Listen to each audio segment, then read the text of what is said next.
Bismillahirrahmanirrahim.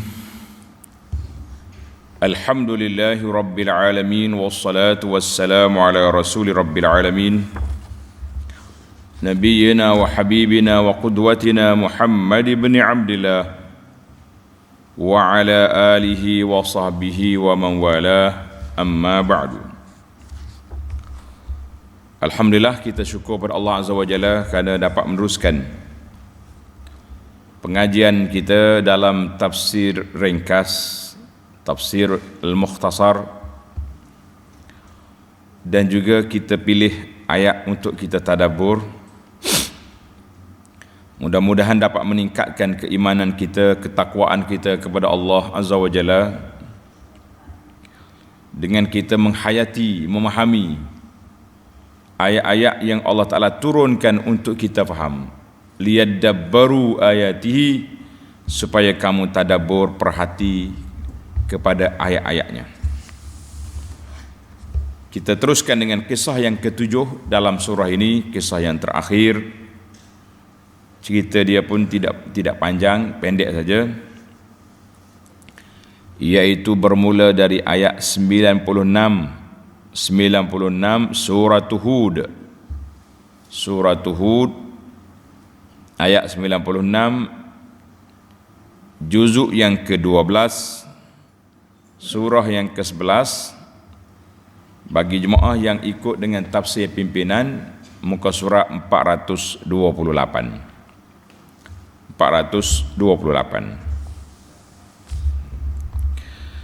A'udzu billahis samii'il 'aliim minasy syaithaanir rajiim.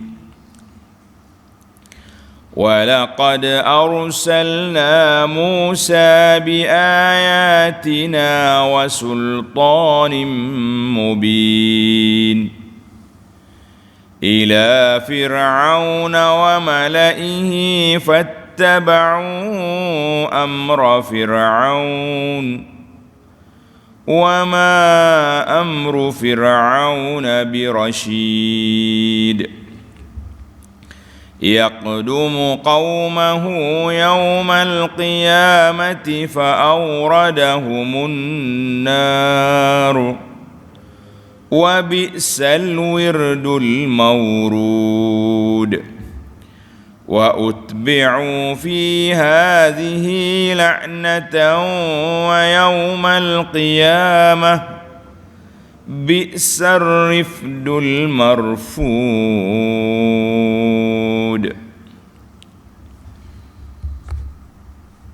Balik kepada kita, kisah Nabi Musa. وَلَقَدْ أَرْسَلْنَا مُوسَى بِآيَاتِنَا وَسُلْطَانٍ مُبِينٍ. Dan sesungguhnya kami telah mengutuskan Nabi Musa dengan membawa ayat-ayat keterangan kami dan bukti mukjizat yang nyata. Tengok nota di bawah 369. Mulai dari ayat ini diceritakan pula perihal Nabi Musa alaihissalam dan Fir'aun bersama kaumnya secara ringkas. Ringkas ya, 23 ayat. Tidak seperti yang diceritakan dalam suratul A'raf dan surah-surah yang lain dengan lanjut panjang satu persatu. Demikianlah halnya kisah Nabi-Nabi secara umum, yang kita akan lihat nanti maqasid, apakah objektif ataupun ditulis ahdaful qisah fil Quran. InsyaAllah kita cuba ringkaskan beberapa ahdaf, beberapa matlamat, beberapa objektif yang telah dikorek oleh para ulama tadabbur, ulama tafsir tentang kisah-kisah dalam Quran. Apa yang telah diceritakan dalam sesuatu surah, ini dia panggil kenapa orang panggil beruncit, sini sikit, surah ni sikit. Dalam ayat lain ni ada panjang, ada pendek. Tengok dalam kitab kita ni menarik. Dia kata apa yang telah diceritakan dalam sesuatu surah Diceritakan pula dalam surah yang lain dari skop, dari episod yang lain dan dengan cara yang lain. Tengok dia ada sini-sini kan. Sekali Nabi Musa waktu kecil, waktu awal lagi Fir'aun bunuh habis anak laki-laki beranak Musa, campur dalam air. Lepas tu mari pula Musa besar, berjalan dalam bandar, tampar kibeti, mati kawan tu. Nabi Musa mengembara pergi ke Madian, jumpa gewes datang. Nabi Musa munajat di Tursena. Nabi Musa berdepan dengan kumpulan penyembah lembu. Maknanya setiap cerita tu dia ada satu tempat, dia ada cerita-cerita lain. Itu kelebihan dia. Kenapa? Untuk memberi gambaran yang jelas, yang lebih jelas tentang balasan orang-orang yang beriman dan akibat orang-orang yang ingkar. Jadi setiap tempat tu ada dia punya matlamat dan ada dia punya cerita-cerita yang tersendiri yang Allah Subhanahu Wa Taala peringatkan kepada kita. Dia panggil at-tanwi'. Allah Taala pelbagaikan uslub Al-Quran itu supaya kita dapat tadabbur, memahami ayat-ayatnya dari beberapa konten, dari beberapa sudut. Baik, dalam ayat ini Allah kata, aku telah beri kepada Musa membawa ayat, tanda tuan-tuan. Kalau kata ayat, maknanya tanda-tanda, bukti-bukti. Itu makna ayat, mukjizat. Nabi Musa ni di antara mukjizat dia yang masyhur, apa dia? Kita dah ingat dah kan, mukjizat dia tongkat, tangan dia bersinar, patut mari pula tu katok, darah, gutu, kemarau, ada 9 lagi tanda-tanda. Wasultanim mubin. Tengok, sultan di sini dengan makna hujjah. Sebab hujjah itu dianggap seperti sultan. Sultan itu makna al-quwwatu wal qahru, makna kekuatan, sultan. Sebab itulah pemerintah dinamakan sultan, sebab cakapan dia, ucapan dia, titah dia kena dengar. Itu makna sultan. Dan bagi kita para ulama, para pendakwah ni, sultan kita di mana? Hujjah. Kalau kita boleh mantapkan hujjah kita, kalahkan hujjah lawan, maknanya itu kekuatan. Orang tak dengar juga, itu kerah kepala nama dia.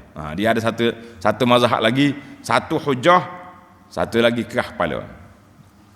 Ada kawan kita ni dia bergurau. Dia kata dalam dunia ni ada orang intelek.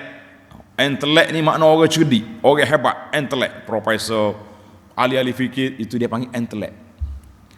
Lawan kepada intelek nama dia encelek.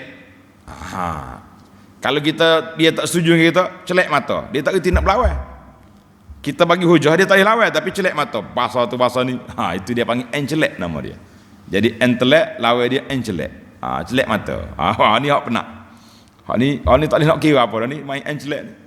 Jadi lawan celek mata. Maka sultan tu di sini mana hujah dan al-quwwah, mana kekuatan. Yang penting Allah Ta'ala bagi pada Musa kekuatan hujah berlawan dengan Fir'aun. Kalau nak kata kekuatan tentera, Musa tak ada tentera.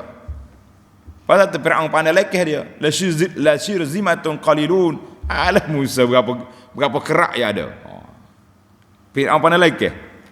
Tapi Musa ada hujah. Musa ada kekuatan yang hebat, iaitulah bersandarkan kepada Allah Azza wa Jalla. Ketika Fir'aun nak hancur dia, Fir'aun yang mati. Kemana Nabi Musa dihantar? Ila Fir'aun wa malaihi fattaba'u amra Fir'aun. Allah Subhanahu wa taala hantar Nabi Musa, arsalnahu ila Fir'aun, kepada Fir'aun dan malak. Al-mala'u dengan mana asyraful qaum, pembesar-pembesar dia. Nabi Musa, Allah Ta'ala hantar dia supaya pergi berhujah dengan Fir'aun, dengan geng-geng dia, kumpulan orang-orang besar di kalangan Fir'aun. Fattaba'u fi amra Fir'aun. Puak-puak tu menurut je perintah Fir'aun. Fir'aun kata apa? jadi belaka. Firaun wayak gini. Firaun kata kafir, tak percaya ke Musa, lawan. Mana dia tak ada hujah apa. Puak-puak pengikut Firaun, dia tidak menggunakan akal yang sejahtera, dia menggunakan akta yang telah dikeluar oleh Firaun. Maka Allah peringatkan kepada kita, wa ma amru fir'auna birasyid. Sedang perintah Firaun itu bukanlah perintah yang betul, bukannya betul. Wa innama huwa jahlun wa dalalun wa kufrun wa inad. Perintah Firaun ni jahil, sesak, kafir, kerah kepala. Itu je. Kalau kata nak ada hujah, tak ada hujah. Jangan duduk percaya ke Firaun, tak usah duduk orang panggil bagi keyakinan kepada Firaun. Pasal dia tak ada apa. Dia adanya kerah kepala dia je. Tunjuk kuasa. Ayat 98.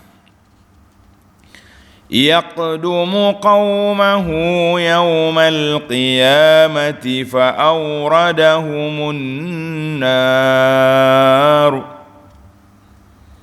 Fir'aun akan mengetuai delegasi kaumnya pada hari kiamat. Allahu Akbar. Hari kiamat esok Fir'aun kata, mari pengikutku, ikut belakang. Pergi ke mana? Kemudian tetaplah ia akan membawa mereka masuk ke dalam neraka. Jadi rombongan Firaun dia belagak pergi ke neraka. Nauzubillah. Wa bi'sal wirdul mawrud. Dan seburuk-buruk tempat yang dimasuki ialah neraka. Nauzubillah. Allah kata, tempat yang paling buruk sekali manusia akan pergi ke mana? Ke neraka. Allah. Jadi kita kena hati-hatilah para jemaah sekalian. Kata di para ulama tafsir, ayat ini menunjukkan dilalatun ala anna Fir'aun mata kafira. Ayat ini jelas menunjukkan Fir'aun mati kafir.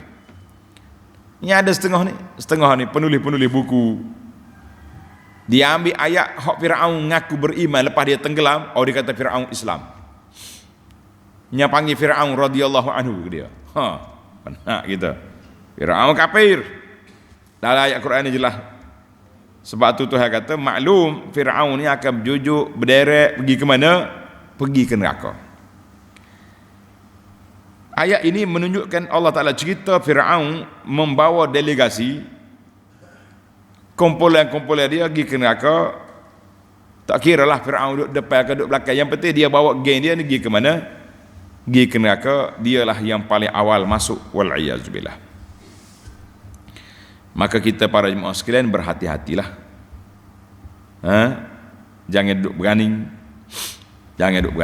Pasal tu para ulama Islam telah menggariskan bahawa manusia ni boleh jadi kufur dengan melalui 3 pintu. Tanda tuan-tuan, pintu kufur 3. Yang pertama, i'tiqad, kepercayaan. Dia percaya ada Tuhan lain, kafir. Yang kedua, melalui perkataan. Dia mengeluarkan perkataan kufur, kafir. Yang ketiga, melalui perbuatan. Pergi sembah berhala dan sebagainya, pergi sembah kubur dan sebagainya, juga boleh buat kufur. Cuma kita jangan celupa mulut. Jangan senang tengok orang buat perkataan kufur, cok selalu. Ambil skrip gambar, letak pergi sebut, kafir. Lah. Dia panggil kufur muayyan. Nak kafirkan seorang itu jabatan pada apa ni? Ulama-ulama yang punya autoriti je yang boleh keluar. Tuan hakim, tuan qadi, ya mufti, dia kena panggil bicara dulu. Kenapa membuat macam ni? Kadang-kadang dia buat kerana jahil. Dia tak tahu. Maka kita tak boleh kata kafir dia ni. Kita kena bagi tahu pada masyarakat perbuatan ini kufur. Kita suruh tanya dulu. Saya tak tahu, ingatkah boleh? Itu dia panggil jahil, maka kita minta dia bertaubat. Istighfar, mengucap, kita jangan cok pangkau atas gambar dia kafir. Lah. Hati-hati, nak mengkafirkan orang bukan senang. Sebagaimana kita juga tidak senang nak mensyurgakan orang, tak boleh.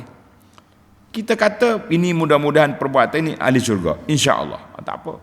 Tapi kalau kau dia ni ahli syurga, kau lah. Benda gaib kita tak tahu.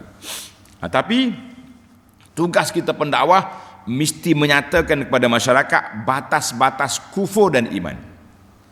Karena itu saya suka baca untuk masyarakat kita Malaysia ni, kitab yang dikeluar oleh pejabat Perdana Menteri Malaysia, nama dia Mestika Hadis. Tuan-tuan ambil dalam kitab Mestika Hadis jilid yang pertama, bab akhir, kewajipan menjaga Islam. Di sana telah disenaraikan lebih kurang 50 perkara yang boleh membawa kepada kekufuran melalui perkataan, perbuatan dan i'tiqad. Jadi kita kena buat, kena belajar. Menyatakan batas iman dengan kufur bukan makna kita mengkafirkan orang, itu kena beza.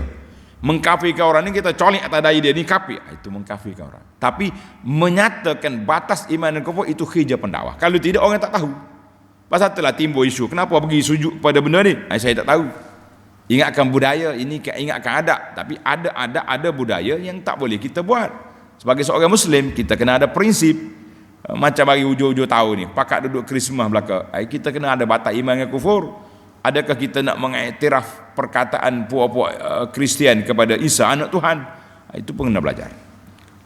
Baik. Akhir sekali Tuhan kata apa? Wa utbi'u fi hadhihi la'nah hadhihi la'natan wa yawmal qiyamah. Dan mereka buat kafir itulah kan, yang diiringi oleh laknat yang tidak putus-putus. Allahu akbar. Campur neraka kena laknat lagi, dan pada hari kiamat laknat lagi pada hari kiamat. Pada itulah dalam ayat lain Tuhan kata adkhilu ara fir'aun asyaddal azab. Fir'aun ni pagi, petang, siang, malam dia tunjukkan neraka ni. Waktu mereka dalam kubur sudah ada azab kubur, na'udzubillah. Dan seburuk-buruk pemberian yang diberikan ialah laknat. Seburuk-buruk pemberian yang Tuhan letak atas kepala manusia ni iaitulah laknat. Apa makna laknat? Laknat dengan makna jauh. Itu makna laknat, mal'un. Orang ini dijauh daripada rahmat Allah. Kita kata perbuatan ini dilaknat oleh Allah dengan Rasul sallallahu, maka orang ini jauh daripada rahmat Allah Taala. Mu nak rahmat, tinggalkan perbuatan jahat tu. Kalau tidak, cari penyakit. Jadi kesimpulan daripada 3 ayat yang kita baca ini, 3-4 ayat ini, yang pertama sekali, al-ibratu fi hadhihi al-ayah. Allah Ta'ala hantar Nabi Musa kepada Fir'aun, ila Fir'aun wa mala'ihi. Ibrah, pengajaran daripada ayat ini, tanda tuan-tuan, annahu la yazalu yujadu fil bashari fara'inatun yaghwuna nas. Sentiasa berterusan ada dalam dunia ini spesies Fir'aun. Fir'aun betul mati, duduk dalam muzium, tapi spesies Fir'aun, perangai orang, ajak orang kepada kufur, menentang kebenaran, tak ada mau hujah, tak ada nak lawan hujah, wujud sampai bila-bila. Allahu akbar. Ini masalah. Maka kita kena belajarlah supaya kita tidak dilaknat oleh Allah Azza wa Jalla dan dilaknat oleh Nabi sallallahu alaihi wasallam. Dia kata ini perbuatan pemimpin. Kita kata dalam hadis Nabi kata la ta'ata fi ma'siyatillah. Tidak ada ketaatan kepada makhluk dalam melakukan maksiat. Innamat ta'atu fil ma'ruf. Ketaatan itu dalam perkara yang ma'ruf. Kalau pemimpin suruh buat maksiat, kita kata la. Awak derhaka? La. Kita tidak derhaka, sebab Allah perintah kita taat kepada pemimpin dalam perkara yang baik. Perkara yang buruk, cuma baik buruk tu kita kena tengok nilai. Ada setengah orang ni undang-undang jalan raya dia marah. Apa ni undang-undang ni kan? Traffic light dia menyusah. Itu tak boleh pakai. Sebab para ulama menerima ini sebagai dia panggil siasah syariah, ataupun disebut dengan mana perkara-perkara kehidupan dunia. Maka itu ada dalam usul fiqh dipanggil masalihul mursalah. Mana kemaslahatan umum walaupun tidak ada dalil dari Quran, tapi ada dalil umum yang nak jaga nyawa manusia penting. Kalau tak ada trafik lain ini bertembur, maka kita mengatakan wajib kita kena taat kepada api merah. Itu satu. Dia kata tak ada dalam Quran api merah ni. Betul. Tapi dalam Quran ada suruh jaga nyawa. Jangan membinasakan orang lain. Itu dipanggil dalil umum. Kena ada. Baiklah, hari ini kita duk balas tentang penjagaan COVID ni, khilaf lah di kalangan ulama-ulama ni. Ada yang perli kepada ulama, terlalu patuh kepada WHO dan sebagainya dengan bahasa-bahasa istihza, bahasa perli, bahasa nganyi. Kita kata hati-hatilah saudara, jangan porak-perandakan kedudukan masyarakat. Ada kita tak setuju. Memang dalam dunia ni tak ada orang setuju 100%. Kita dengan bini pun ada setuju tak setuju. Tapi kita boleh berdamai, kita boleh bertoleransi, kita boleh. Bukan semua pandangan kita betul dan bukan semua pandangan orang lain salah. Jadi kita kena ingatlah. Jangan duduk perli-perlilah. Kalau tak setuju pada pandangan pihak pemerintah, pandangan mufti-mufti, kita tulislah dengan cara yang baik. Tapi hari-hari duk main perli dekat Facebook, duk nganyi kata orang Kelantan, maka itu ada masalah dalam jiwa sendiri. Allahu Akbar. Pasal itulah Imam Malik tegur pendakwah-pendakwah yang menggunakan pendekatan yang salah. Dia kata mu cek balik kepada niat kamu. Subhanallah. Baik, kita pergi pada ayat 100. Zalika min amba'il Qur'an naqussuhu 'alaik minha qa'imun wa hasid.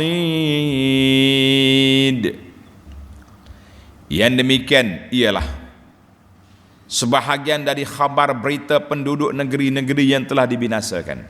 Jadi cerita Fir'aunnya setakat tu ialah. Fir'aun, Allah Ta'ala hantar mari Musa kepada Fir'aun, nak ceritanya, kamu hei manusia semua, watak-watak Fir'aun wujud sampai kiamat. Hati-hati.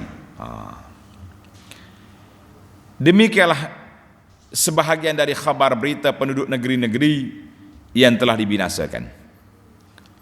Kami ceritakan perihalnya kepada kamu, wahai Muhammad sallallahu alaihi wasallam. Jadi Allah Ta'ala cerita kepada Nabi sallallahu alaihi wasallam, di antaranya ada yang masih wujud kesan dia tu. Siapapun sisanya yang dapat disaksikan, seperti peninggalan kaum Samud ada di mana? Ada di Al-Hijr, Al-Ula, Madain Saleh. Peninggalan Fir'aun ada di mana? Ada di Mesir. Peninggalan Qarun, Tasik Qarun masih wujud di Fayum. Peninggalan kaum Ad ada di sana. Jadi peninggalan-peninggalan itu ada. Dan ada pula yang telah hancur lebur dan hilang lenyap. Macam cerita Sabak, cerita maknanya ada lagi cerita-cerita kisah yang hilang. Cerita je ada. Mana kaum Nabi Nuh? Di mana banjir Nuh? Tidak ada. Di mana laut Nabi Musa? Tidak ada. Laut tu ada situ. Orang boleh tunjuk sini tempat Fir'aun tenggelam. Tapi laut terbelah sudah tidak ada. Jadi ada kesan yang wujud, ada kesan yang sudah tidak wujud. Dia menjadi peninggalan sejarah. Ini semua hikmah Allah Ta'ala letak supaya kita manusia ni, yang ada kita tengok, yang tak ada kita dengar cerita, dan kita yakin bahawa cerita daripada Allah Ta'ala ni cerita yang benar. Tidak ada siapa, tidak ada sebarang keraguan padanya. Alhamdulillah. Baiklah para jemaah sekalian, itu dia panggil di antara maqasid ataupun dia panggil matlamat. Allah SWT ceritakan kepada kita tentang kenapa kisah-kisah Al-Quran itu dibawa berulang-ulang di dalam Al-Quranul Karim. Tengok ayat 101. وَمَا ظَلَمْنَاهُمْ وَلَكِنْ ظَلَمُوا أَنفُسَهُمْ فَمَا أَغْنَتْ عَنْهُمْ آلِهَتُهُمُ الَّتِي يَدْعُونَ مِنْ دُونِ اللَّهِ مِنْ شَيْءٍ لَمَّا جَاءَ أَمْرُ رَبِّكَ وَمَا زَادُوهُمْ غَيْرَ تَتْبِيبٍ. Allahu Akbar. Dan tiadalah kami menginayai mereka. Tuhan kata, aku bukan awak nyanyi ke mereka. Kalau Tuhan tak hantar marin Rasul, tiba-tiba yang mereka diambil tindakan, maka itu dia panggil naya. Wa ma kunna mu'azzibin hatta nab'atha rasula. Allah kata, aku tak azab mana-mana kaum kecuali setelah dihantar rasul. Bila berlaku pertemuan berlawan, barulah mari azab. Kalau tidak, tak ada azab. Dia panggil ahlul fatrah kan. Allah kata apa? Aku tak nanya mereka, tetapi merekalah yang menanyai diri sendiri. Maka berhala-berhala yang mereka sembah selain dari Allah itu tidak dapat menolong mereka sedikit pun pada masa datangnya azab Tuhanmu. Berhala nak tolong, dia kerah keko, dia pun jadi batu api neraka, jadi kayu api neraka.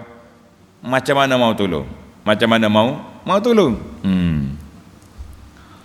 Allahu Akbar. Dan penyembahan yang mereka lakukan itu hanya menambahkan kerugian saja kepada mereka. Lagi kuat dia semua berhala, lagi dahsyat dia punya neraka. Berapa jenis berhala mu sembah? Ada belaka. Ayat 102. Wa kadzalika akhdhu rabbika idza akhadhal qura wa hiya zalimah. Inna akhdahu alimun syadid. Dan demikianlah azab Tuhanmu apabila ia menimpa penduduk-penduduk negeri yang berlaku zalim. Zalim diberi amaran, diberi peringatan, diberi macam-macam dulu. Tak hirau juga, sesungguhnya azabnya itu tidak terperi sakitnya, lagi amat keras serangannya. Jadi Allah Ta'ala ni dia maha kaya. Dia beri peluang. Dalam hadis Nabi SAW, tanda ni hadis daripada Abi Musa al-Ash'ari yang dikeluarkan oleh Bukhari dan Muslim. Kata Nabi SAW, Inna Allah la yumli liz-zalim. Allah Ta'ala bagi tempoh pada orang zalim. Mudah-mudahan dia taubat, mudah-mudahan dia insaf, mudah-mudahan. Hatta iza akhazahu lam yuflithu. Tengok, Nabi kata apa? Bila Allah ambil tindakan, tak ada siapa lepas. Sebelum ambil tindakan, meto, agah, kata orang, sombong, silakan. Tengok ni. Kemudian Nabi kita baca ayat ini, wa kadzalika akhdhu rabbika idza akhadhal qura wa hiya zalimatun inna akhdahu alimun syadid. Ini dibaca ayat ni. Allahu Akbar. Jadi orang-orang zalim ni diberi tempoh, diberi peluang. Itulah yang dikatakan rahmatnya Allah Ta'ala kepada hamba dia, bagi peluang. Mudah-mudahan dia taubat, mudah-mudahan. Tapi lama bagi peluang. Seorang-seorang pemimpin diktator ni sampai 30 tahun merintah, rakyat duduk di bawah cengkaman yang begitu dahsyat kan. Ada juga kata macam-macam lah. Fir'aun berapa tahun, orang ni berapa tahun. Zaman kita ni pun diktator ni, diktator negara Arab, negara orang putih ke negara mana, lama-lama dia merintah. Tapi tak apa, akhirnya begitulah keadaan. Allahu Akbar. Mari kita berpindah kepada ayat 103. Boleh katakan ayat-ayat ujung ni lebih kepada kesimpulan kepada apa yang telah kita bincang daripada kisah-kisah umat yang terdahulu. Inna fi dzalika laayatan liman khafa 'adzabal akhirah. Dzalika yaumun majmu'un lahun nas wa dzalika yaumun mashhud. Allahu Akbar. Sesungguhnya pada kejadian yang demikian itu, ada penguasa zalim, ada pemimpin yang adil, ada nabi yang bertemu dengan mereka, ada tanda-tanda yang mendatangkan iktibar bagi orang yang takut kepada azab akhirat. Orang takut pada azab, ambil pengajaran, iaitu hari yang dihimpunkan manusia padanya. Bila? Hari kiamat. Sekarang relax, boleh je nak jadi zalim ke apa, beranilah. Dan hari yang demikian ialah hari yang dihadiri oleh sekalian makhluk. Dia panggil yaumun mashhud. Hari Allah Ta'ala kumpul semua manusia, hari perbicaraan yauma tublas sarair, hari didedahkan segala rahsia. Allahumma astur uyubana, ya Allah sembunyikanlah rahsia kami, sembunyikanlah dosa-dosa kami di hadapan makhluk yang ada, ya Allah, sebagaimana engkau sembunyikan dosa kami pada makhluk di dunia, maka sembunyilah dosa kami di akhirat. Itu doa kita. Habis macam mana kita nak suruh Allah Ta'ala sembunyikan dosa kita? Taubat sekarang, taubat, istighfar, berjanji dengan Tuhan tak mau buat lagi. Mudah-mudahan dosa kita yang lepas itu Allah Ta'ala tutup di akhirat esok, tidak didedahkan setelah kita mengakui memang kita buat benda tu. Allahu Akbar. Tengok ni ayat ni, Tuhan kata hari itu hari punya. Tengok 104. Wa ma nuakhiruhu illa li ajalim ma'dud. Dan tiadalah kami lambatkan hari kiamat itu melainkan untuk suatu tempoh yang tertentu. Hari kiamat ni hari yang Tuhan tetap dah. Hari itu hari akan berkumpul semua sekali. Al-khalaik, semua makhluk dikumpulkan. Malaikat kumpul, jin, manusia, hayawan-hayawan kumpul belaka. Kambing sama kambing hok kena tembok, cara juga hari akhirat esok. Lepas dia bercara, dia tahu dia salah, dia pergi tanduk kawan dia tu, dia pun jadi tanah. Orang kafir bila tengok kuni turaban, ya Allah jadi tanah juga, lah neraka, naudzubillah. Kafir, hayawan-hayawan dia kembali jadi tanah semula. Habislah episod dia tamat setakat tu. Tapi Allah Ta'ala kemukakan balik perbalahan itu nak menyatakan keadilan Allah Azza wa Jalla. Subhanallah. Allahu Akbar. Baik, 105.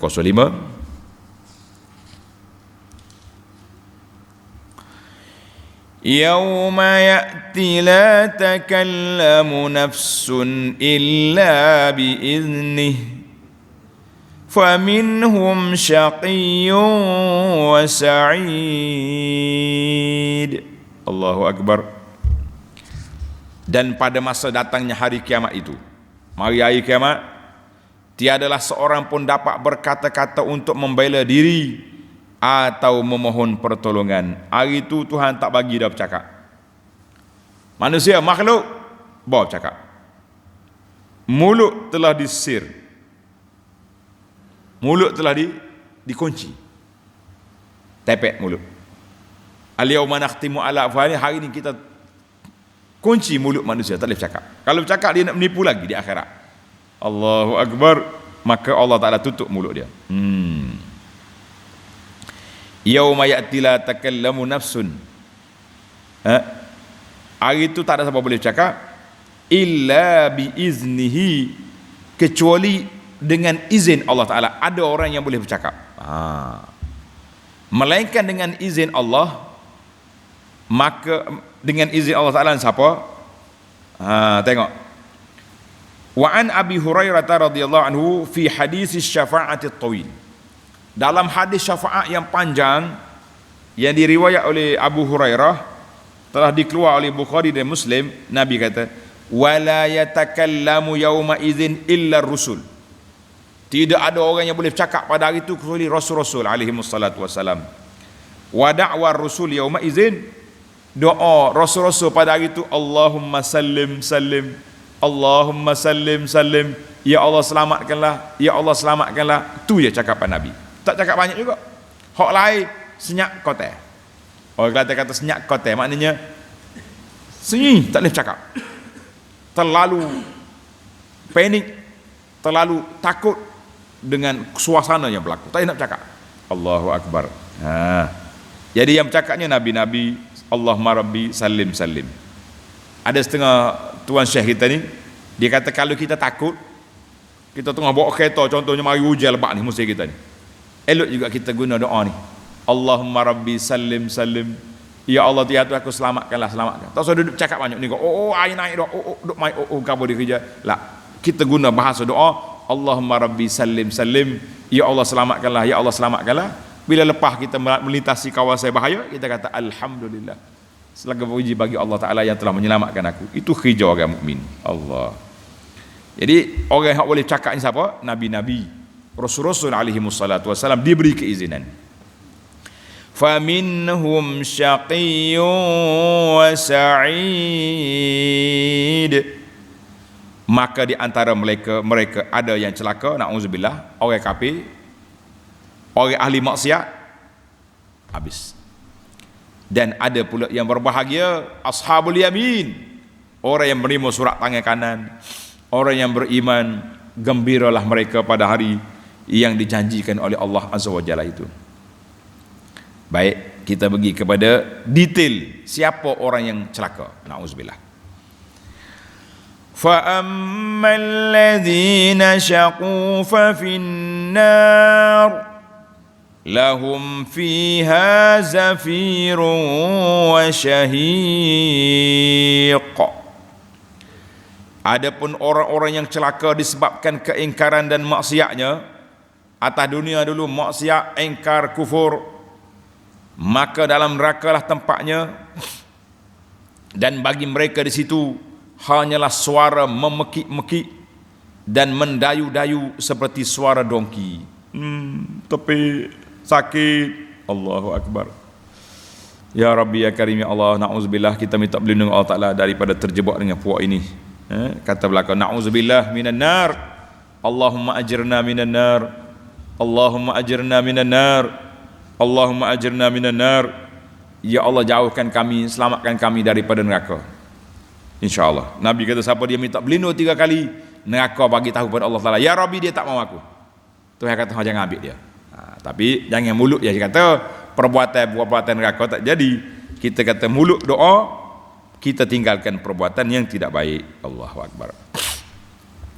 Setara mana dia? Tengok 107.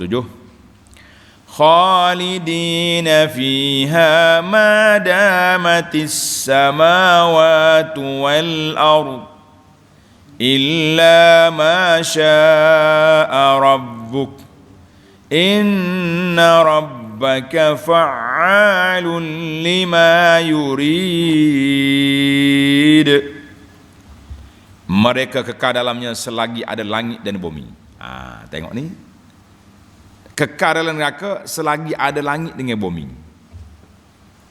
Timbul soalan sini, ada lagi ke langit dengan buminya? Kan bila mari kiamat, langit pecah, langit terbelah, runtuh habis. Yauma tubaddalul ardu, bumi ditukar. Macam mana Tuhan kata dalam ini? Selama ada langit, madamatis samawati, selagi ada langit dengan bumi. Baca sini. Tengok nota di bawah ni bagus. Nota 370. Yakni mereka kekal dalam neraka selama-lamanya. Kita ni kita cakap kan, aku tetap akan percaya kepada kamu selagi ada langit dengan bumi, selagi ada bulan dengan bintang. Oh, sedap ayat tu. Menunjuknya percaya sentiasa. Satu, langit dan bumi. Ni, langit dengan bumi yang dimaksudkan di sini ialah langit dan bumi hari akhirat. Hak baru. Hak ni runtuh, Tuhan buat orang lain.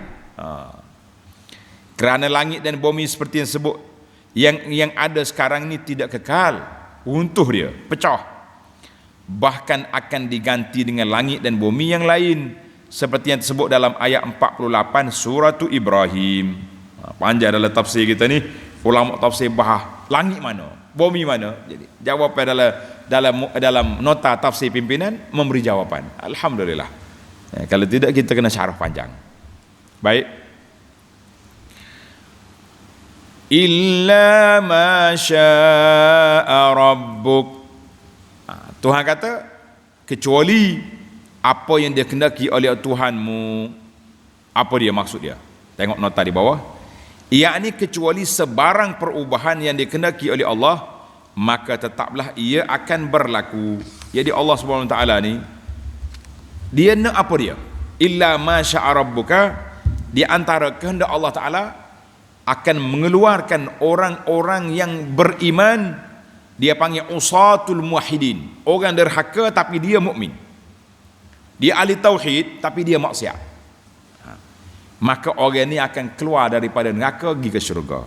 Alhamdulillah. Lebih baik daripada kekal neraka. Tapi kita orang beriman yakin dengan benda ni, jangan duk minta neraka. Ni ada setengah orang ni, tak apalah ustaz, kalau tak jumpa saya di syurga, cari-carilah dah. Kata cari mana? Cari dalam neraka. Kata astaghfirullahalazim. Mu nak pergi neraka? Jangan duk gurau lagu ni. Orang tak gurau benda main neraka ni. Dia ingat neraka ni macam masuk penjara. Tahanan reman. Ada makan ada tempat duduk. Ada air. Kalau tak ada makan kita lapor ke human right, suhakam. Neraka ni, na'udzubillah. Dia kata, ada ulama kata, kalau kita tak jumpa oleh syurga, kita cari.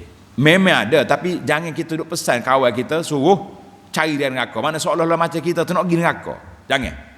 Habis nak pesan macam mana? Pesan suruh doa, ya insya-Allah Ustaz. Doakan semoga kita semua dapat berkumpul balik dalam syurga nanti. Itu ayat positif. Main nak pergi neraka, suruh cari.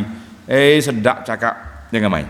Jadi dalam ni Allah kata apa? Illa ma syaa rabbuk, kecuali apa yang Tuhan kehendaki. Maknanya ada orang yang masuk neraka tak kekal. Siapa dia? Orang yang ada ni dalam hadis yang sahih. Nabi kata apa? Akan dikeluar daripada neraka siapa yang pernah kata la ilaha illallah wa fi qalbihi waznu burratin min khairin. Dalam hati dia ada sikit je tanda iman, orang ni berhak untuk keluar daripada neraka. Alhamdulillah. Sebab itulah Nabi waktu Abu Talib nak mati, Nabi pujuk, ya ammi qul la ilaha illallah. Ammi, pak cik, katalah la ilaha illallah, kalimatan uhaju laka biha indallah. Dengan kalimah ni aku boleh bawa hujahmu untuk nak tarikmu keluar daripada neraka pergi ke syurga. Tapi apa boleh buat? Nabi duk kempen, Abu Jahal pula, Abu Talib, jangan ikut Muhammad. Last sekali Abu Talib buat penggulungan, wa ana ala millati Abdul Muttalib, aku ikut agama tu aku. Mati dalam keadaan tidak mengucap Allah. Sebab itulah kita ni kalau kita pergi dekat orang sakit, orang nak mati, tak usah duk tanya nak makan ke nak minum, nak cari doktor ke tidak. Kerja kitanya ajar dia mengucap la ilaha illallah. Duduk dekat dia, kat dia kita bisik kat telinga la ilaha illallah. Tengok mulut dia gerak, cukup. Tak lama dia pun nak minum air, minum. Dia cakap, lepas tu kita ulang balik la ilaha illallah. Ulang dekat telinga dia biar dia kata. Sebab kalau dia mati dengan kalimah ni, maksiat setara mana, derhaka setara mana, dia akan masuk di kalangan illa ma syaa rabbuk, orang yang akan dikeluar daripada neraka siapa-siapa yang ada dalam diri dia sekelumit iman walaupun kecil. Allahu akbar. Karena itu para jemaah sekalian, menjadi kewajipan kepada kita jaga iman kita ni daripada rusak. Kalau tidak, dia punah, tak boleh nak baiki dah.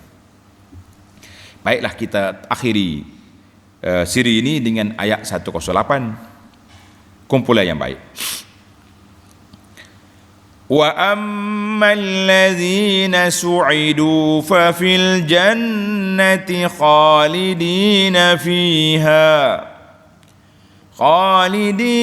fiha ma damatis samawati wal ard illa ma syaa rabbuk ata'an ghaira majzuz. Allahu akbar. Adapun orang-orang yang berbahagia disebabkan iman dan taatnya, Allahumma ja'alna minhum, kata amin. Allahumma ja'alna minhum, Allahumma ja'alna minhum, ya Allah jadikan kami daripada orang yang bahagia pada hari kiamat. Maka dalamnya syurgalah tempat mereka kekal dalamnya selagi ada langit dengan bumi, samalah, maknanya mereka kekal selama-lamanya. Illa ma syaa rabbuk, ada juga sini, kecuali apa yang dikehendaki oleh Tuhanmu. Tengok nota di bawah, yakni kecuali apa yang dikehendaki oleh Allah untuk menambahkan lagi limpah kurnianya kepada mereka. Beza. Yang pertama tadi ahli neraka, ma syaa rabbuka, keluarkan mereka daripada neraka ke syurga. Dalam hadis Imran bin Husain, sabda Nabi sallallahu alaihi wasallam, yakhruju qaumun minan nar bi syafaati Muhammadin sallallahu alaihi wasallam fayadkhuluna al-jannah yusammuna al-jahannamiyyin. Asal akan keluar satu kaum daripada neraka dengan syafaat Nabi, bawa ke syurga. Orang syurga panggil puak dia tu banduan. Dia panggil jahannamiyyin, puak-puak banduan neraka ni mari ke syurga. Ada juga nak kata apa, bekas dia masuk J, orang panggil banduan. Dalam syurga esok pun ada juga jahannamiyyin, banduan neraka masuk syurga. Tapi yang pentingnya dia masuk syurga. Ini dalam Bukhari. Bagi orang mukmin pula, illa ma syaa rabbuka, bagi orang mukmin ini termasuklah di kalangan orang yang telah digezek ke neraka tapi dibawa keluar daripada neraka ke syurga. Ada juga ulama tafsir kata maksud di sini bagi orang yang beriman, iaitu Allah Ta'ala tukar daripada level satu kepada level yang lebih tinggi. Maknanya syurga pun tak kekal juga, tidak satu tahap, dia boleh naik lagi tingkat yang lain dengan syafaat Nabi SAW. Mungkin kita kata kita duduk taraf 3 bintang, 3 bintang syurga ni comel dah, tak pernah mata tengok dah, tapi diangkat lagi darjat naik kepada darjat yang kelima, yang ketiga, 5 bintang. Itu maksud dia. Ata'an ghaira majzuz, iaitulah pemberian yang nikmat yang tidak putus-putus daripada Allah Azza wa Jalla. Maka menjadi satu sunnah pada Jumaat sekalian, bila kita baca ayat nikmat kita minta ya Allah minta nak. Bila kita baca ayat azab kita minta berlindung, berhenti baca. Contohnya kita baca Quran rumah kita, sampai kepada ayat gini kita berhenti, Allahumma ja'alna min ahlil jannah, ya Allah jadikan aku, keluarga aku, anak-anak syurga. Bila kita minta ayat, jumpa ayat azab kita kata na'udzubillah, Allahumma ajirna minan nar. Itu di antara adab yang kita perlu kita buat. InsyaAllah mudah-mudahan kita selamat. Baiklah, dalam ayat ini para ulama tafsir menulis tentang beberapa ahdaf matlamat, kisah-kisah dalam Quran. Cara ringkasnya kita sebut, di antaranya ikhbar an tawarikh ba'dul umam. Allah Ta'ala nak cerita tentang umat-umat yang terdahulu supaya kita mengambil pengajaran. Banyaklah cerita, pengajaran itu banyak. Yang kedua juga nak cerita tentang bagaimana juhudul anbiya, para nabi-nabi alaihi wassalatu wassalam telah menggembeling tenaga, mencurahkan tenaga dia untuk menyelamatkan kaum dia, dengan dakwah dia, dengan macam-macam kan. Yang ketiga izhar, menzahirkan bahawa semua nabi-nabi alaihi wassalatu wassalam satu je dakwah dia, tauhid kepada Allah Azza wa Jalla, beriman kepada hari akhirat, ada pahala ada dosa. Itu dakwah Nabi alaihi wassalatu wassalam. Kisah-kisah ini boleh membawa kepada semangat kita. Kita dengar ni, ya jadi semangat nak beribadah, jadi semangat nak meninggalkan maksiat. Itu dia panggil al-qissah, tu salah satu daripada unsur musyawwiq. Kita jadi semangat. Pasal itulah kita banyak cerita orang berjaya, ahli-ahli motivasi dia bawa cerita. Kadang-kadang dia mari orang ni ahli bisnes yang sudah berjaya gini-gini, ahli-ahli maksiat yang sudah bertaubat, untuk nak beri semangat. Jadi kita pun dengar cerita tamat. Yang kelima, matlamat kisah dalam Quran ini untuk nak menguatkan akidah. Bila kita dengar kita rasa kuat kan. Yang keenam, kisah juga telah menyatakan bahawa tugas Nabi menyampaikan, dia tak mampu nak beri hidayah kepada orang, seperti yang telah kita nyatakan bahawa hidayah itu dua, hidayah irsyad itu kerja Nabi, hidayah taufik itu kuasa Allah. Yang ketujuh, menyatakan bahawa tabiat manusia itu begitulah, akan berlaku pertemuan antara kafir dengan Islam, berlawan semua. Yang ke-8, kisah juga telah menzahirkan kuasa Allah Azza wa Jalla, supaya kita yakin ada Allah. Sekarang ni kita rasa letih tahu. Kita berdoa dekat Kaabah tu, kat minta Palestin ni aman, nyetai. Atau ada Habib doa di Masjid Haram, Palestin kena tembak. Macam tak ada apa-apa kita minta. Tapi bila kita baca sejarah, kita nampak nabi-nabi semua mendapat pertolongan Allah Azza wa Jalla. Cuma kita belum dapat pertolongan dengan sebab kelemahan kita. Yang ke-9, menunjukkan bahawa semua pejuang-pejuang Islam akan mendapat ta'yid, dokongan daripada Allah Azza wa Jalla. Yang ke-10, setiap kisah itu ada pengajaran yang tersendiri, berbeza setiap kisah. Contohnya kisah Nabi Nuh, menunjukkan bahawa kaum dia tu sangat tegar dengan penyembahan berhala. Kisah kaum Ad menunjukkan bahawa kekuatan, kesombongan mereka. Puak-puak Ad ni, sebab dia besar, dia boleh buat betul buat ni kan. Kisah kaum Lut menunjukkan kepada kerusakan fitrah manusia. Dia panggil rusak fitrah, syujud al-jinsi, hidup main jatah sama jatah. Kisah kaum Syuaib menunjukkan kepada penyakit masyarakat, nipu orang, ambil makan harta orang dengan zalim. Kisah Firaun menunjukkan keangkuhan pemimpin-pemimpin yang zalim, itu kesudahan mereka. Allahu Akbar. Maka para jemaah sekalian, kisah-kisah, setiap kisah itu ada pengajaran sendiri, ada part yang tertentu yang kita boleh ambil pengajaran. Iktibar. Dalam suratul Kahfi Tuhan tunjuk berapa? Kisah Nabi Musa dengan Khidir, itu menunjukkan bahawa tawaduk dalam menuntut ilmu itu banyak. Kisah Ashabul Jannataini, kisah orang gila ke dunia. Apa lagi kisah? Kisah Zulqarnain, kisah kekuasaan. Jadi bila orang boleh kuasa, jarang orang dapat kuasa ni boleh apa? Boleh apa ni, jadi baik. Dia boleh kuasa, dia akan jadi sombong, akan jadi macam-macam. Maka yang ke-11, kisah ini boleh mengubati jiwa kita, mengambil pengajaran-pengajaran bahawa kita semua ni duduk di bawah kuasa Allah Azza wa Jalla. Yang ke-12, Nabi kita tak membaca, tak menulis, tidak mengembara, tidak travel, tidak pergi jumpa dengan pemimpin ahlul kitab, tapi dia boleh cerita kisah dahulu. Itu menunjukkan dia terima daripada Allah melalui wahyu. Yang ke-13, semua nabi-nabi salabatul iman, kekuatan jiwa mantap. Jadi kita pendakwah jangan lemah. Prinsip yang kita pegang mesti kita jalan terus. Kalau tidak kita jadi lemah. Itulah di antara 13. Yang ke-14, berulangnya kisah-kisah dalam Quran. Tengok tadi, kisah Nabi Musa berapa kali ulang, kisah Nabi ini berapa kali ulang. Semua itu menunjukkan bahawa setiap kisah itu ada cerita yang tersendiri yang Allah nak sampaikan. Dan kita baca 2-3 surah, jumpa pula dengan Musa. Baca lagi 2-3 surah, jumpa pula dengan Firaun. Kisah-kisah ini supaya kita ni tak habis. Episod-episod mereka ini sentiasa berulang di dalam kepala kita. Mudah-mudahan kita selamat, insya-Allah. Jadi para jemaah sekalian, insya-Allah kita akan sambung lagi ayat 109 dalam siri yang akan datang. Subhanakallahumma wa bihamdika asyhadu an la ilaha illa anta astaghfiruka wa atubu ilaih. Wa sallallahu ala nabiyyina Muhammad wa ala alihi wa sahbihi ajma'in walhamdulillahi rabbil alamin. Wassalamu alaikum warahmatullahi wabarakatuh.